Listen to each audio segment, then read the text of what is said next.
الذین اتقوا ربهم الی الجنۃ زمرا. اور یہاں سیق کا معنی مناسبت سے کرو.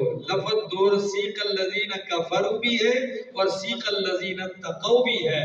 تو آپ کو پتہ ہے قرینہ دیکھ کے بندہ کیا کرتا ہے، معنی کرتا ہے کہ کس کی شان کے مناسب کیا معنی جڑتا ہے. تو معنی کرو وسیق الذین اتقوا، اور لے جائیں گے باعزت طریقے سے وہ لوگ اتقوا ربهم جنہوں نے تقوی اختیار کی اپنے رب کا، الی الجنت جنت کی طرف زمرا گروہ در گروہ. متقین پرہیزگار بھی گروہ در گروہ جائیں گے. حتی اذا جاؤہا یہاں تک کہ جب آئیں گے وہ اس جنت کے پاس. وفتحت ابوابها، ہاں وہ حالیہ کر دو. وفتحت حال یہ ہے کہ ان کے آنے سے پہلے ہی ان کے لیے جنت کے دروازے کھول رکھے گئے ہوں گے. ٹھیک ہے نا. وفتحت ابوابها، اور کھول دیے جائیں گے ان کے لیے ابوابها اس کے دروازے. وقال لهم خزنتها، اور کہے گا ان سے خزنتها جنت کا داروغہ استقبالیہ والا. اوپر جہنم کا داروغہ تھا، ادھر کون بولے گا؟ جنت کا داروغہ بولے گا استقبالیہ میں سلام علیکم. اوپر کافروں پہ سلام ہوا تھا، ڈائریکٹ پوچھو بھائی، سمجھانے کے لیے کوئی نہیں آیا تھا. ٹھیک ہے. اور ادھر یہ تو معززین ہیں، یہ تو رب نے ان کو شان سے نوازا. تو فرشتہ دیکھتے ہی کہے گا سلام علیکم. کیا خیال ہے؟ کہنا تو سلام ان کو چاہیے تھا کہ یہ باہر سے جا رہے ہیں. اس کو کہتے ہیں سلام ترحیب. کیا؟ سلام ترحیب، جس کو آپ کہتے ہیں اہلاً و سہلاً و مرحبا. ٹھیک ہے نا. سلام علیکم، سلام تم پر، خوش آمدید. طیبتم، اس لفظ پہ بھی معنی غور کرو. طیبتم خوش رہو تم. کیا؟ طیبتم خوش رہو تم. ہاں مجھے یاد آ گئے اوگی کہ شیخ القرآن والحدیث مولانا سعید الرحمن خطیب صاحب اس وقت بزرگ علماء میں، یعنی کافی عمر ہے، 70 سال کے لگ بھگ تو ہو گئے، 60 سال سے اوپر کہ وہ رب کا قرآن اور حدیث پڑھا رہے ہیں. نصف صدی سے زائد عرصہ ہو چکا ہے. اس حال میں بھی کیا پڑھاتے ہیں؟ قرآن کا درس دیتے ہیں اور لگے رہتے ہیں. باقی وجود ان کا بیمار کمزور رہتا ہے لیکن بیان کے لیے بیٹھتے ہیں. بس پھر ان کا انداز آپ دیکھتے ہیں، نہ آواز میں کوئی فرق آیا ہے نہ کوئی انداز میں فرق آیا ہے. بس شروع ہوتے ہیں اور تبھی، اور ان کی عادت ہے وہ اپنے تقریر میں مکفہ مسجل الفاظ کہتے رہتے تھے. کہتے ہیں ٹھیک ہے نا. ہاں جی، سعید الرحمن الخطیب صاحب اوگی میں ہیں، بہت بڑے عالم ہیں، قرآن میں، حدیث میں، تفسیر میں، فقہ میں، سراجی میراث کے فن میں. ٹھیک ہے. بہت ساری کتابیں لکھی ہیں. مجھ سے بہت محبت کرتے ہیں. میں جاتا ہوں ان کے پاس. ٹھیک ہے نا. بیان ہوتا ہے، بیان رکھتے ہیں. تو بزرگ ہیں، کبھی کبھی اگر میں ان کے فرزندان ہیں، وہ بھی سارے ماشاءاللہ علماء ہیں، مفتیان ہیں ادھر اسی میں، تو وہ فون کرتے ہیں. تو چونکہ ہم عمر ہونے کی وجہ سے میں ان سے معذرت کر لیتا ہوں کہ میں نے ٹائم دیا ہے، یا وہ کہتے ہیں نہیں دیتے ٹائم، تو وہ فون خطیب صاحب کو دے دیتے ہیں. تو خطیب صاحب پھر مجھے ایک فون کر کے تو پلان کی تاریخ لحاظے آپ نے فلاں تاریخ کو آنا ہے ختم بخاری کا پروگرام، اور مجھے بیٹے نے کہا ہے آپ نے درگاہ تمرگرہ میں تاریخ، اس کو کاٹ دو گے ادھر آ جاؤ گے. میں نے کہا جی کاٹ دیں، آ جاؤں گا. تمرگرہ والے بھی جانتے تھے، ان کو فون کیا. میں نے کہا جی بھائی آرڈر اوپر سے آیا ہے تو میں نہیں آ سکتا. کہنے لگے ٹھیک ہے. تو ان کے بیان میں یہ ایک لذت ہوتی ہے، بڑے اچھے جملے.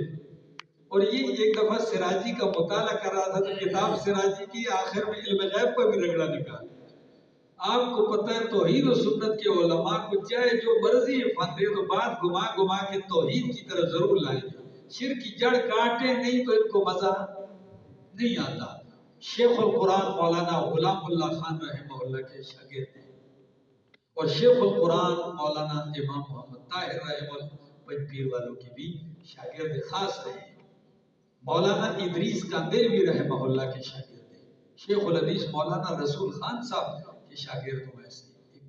مولانا احمد علی لاہوری رحمہ اللہ کے شاگردوں میں سے ہیں.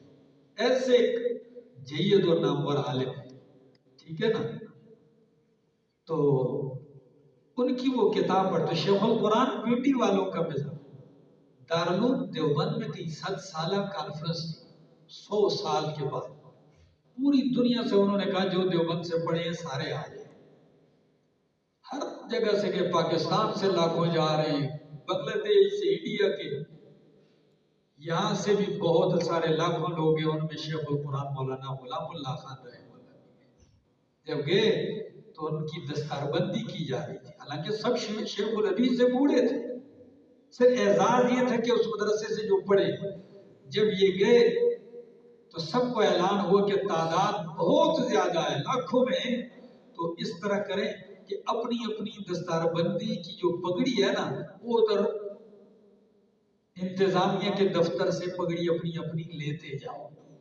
کچھ لوگ ایسے ہیں کہ ان کو پگڑی دی نہیں جائے گی, ان کو لاکھوں کے مجمع بلا کر ان کے سر پہ سجائی جائے گی.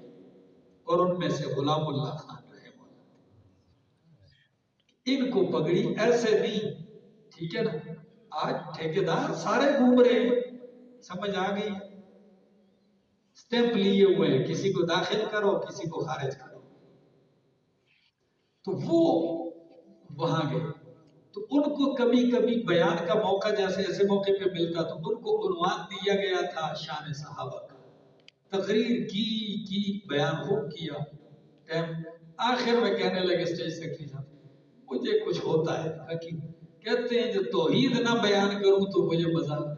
تقریر میری اللہ کی توحید سے خالی ہو تو مجھے صرف کتنے منٹ دے دو, 5 منٹ دے دو, میں اپنا کوٹا پورا کر لوں گا. ٹھیک ہے نا.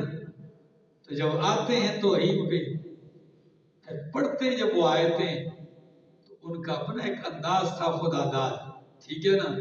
ہماری نسبت ان لوگوں سے جس نہج پہ ہم قرآن پڑھتے ہیں سناتے ہیں. ٹھیک ہے نا. انہوں نے پنجاب میں کام کیا اور پھر اگر آپ دھرتی دیکھیں ثوابی کی تو 1 صدی ہونے کو ہے. شیخ القرآن مولانا محمد طاہر رحمہ اللہ جس انداز سے اس مرد مجاہد نے کام کیا, پٹھانوں میں کام کرنا یہ انتہائی مشکل ہے, بہت مشکل ہے. اور تنہا کام کیا, اور کیا تو پھر ایسا کیا ہے کہ آج دیکھ لو درس وہاں, درس آج بھی جاری ہے. ہزاروں کی 40 سے 1000 سے اوپر کی تعداد کے لوگ آتے ہیں, مردار ہیں, عورتیں, شیوخ. ایک عجیب سما ہے. آپ جائیں آصف صاحب رمضان کی شعبان رمضان کا یہ پورے پنجپیر گاؤں میں کوئی گلی رات کو 1 بجے جاؤ, رات کو 2 بجے جاؤ, گلیاں بھری ہوئی جا رہی. 40-50 ہزار آدمی اومٹ کے بستی میں آ جائیں تو وہ گلی کون سی خالی. لیکن شاباش ان لوگوں پر کہ وہ ان کو اپنی بیٹھکوں میں, اپنی مسجدوں میں, اپنے گھر خالی کر دیتے ہیں, گھر کی دوسری منزل خالی کر دیتے ہیں. کہتے ہیں مسجد میں جگہ نہیں ہے, ہر بندہ اپنا نام لکھواتا ہے. جی 50 طالب علم ہم سنبھال سکتے ہیں 2 مہینے آپ پہ, 15 ہم سنبھالتے ہیں 10, اور یہ نہیں 1 صدی ہونے کو ہے. ٹھیک ہے نا. اور ہم روئیں گے ہم 1000 بار, کوئی ہمیں ستائے گی. دل ہی تو ہے نہ سنگ و خش, غم سے بر نہ آئے کیوں. ہمارے ہاں تو یہ ہے کہ کوئی زمین پہ چل رہا ہے تو یہ کیوں چل رہا ہے, یہ تو زمین پہ نہیں, یہ میرے سینے پہ چل رہا ہے. وقت لگتا ہے, محنت کرنی پڑتی ہے. تو فرمایا جنتیوں سے کیا کہیں گے, سلام علیکم, سلامتی ہو تم پر، طیب تم، خوش رہو تم۔ تو خطیب صاحب کہا کرتے تھے، ان کی کتاب کا حوالہ بھی سنو، کہتے ہیں ایک دفعہ میں نے دیکھا ایک پیر تھا۔ کیا تھا؟ ایک پیر تھا، ایک پیر اور تھا، حقیقت میں وہ جوڑ تھا، شیطان کا اس پہ زور تھا، اختر کا اس کے ساتھ شور تھا۔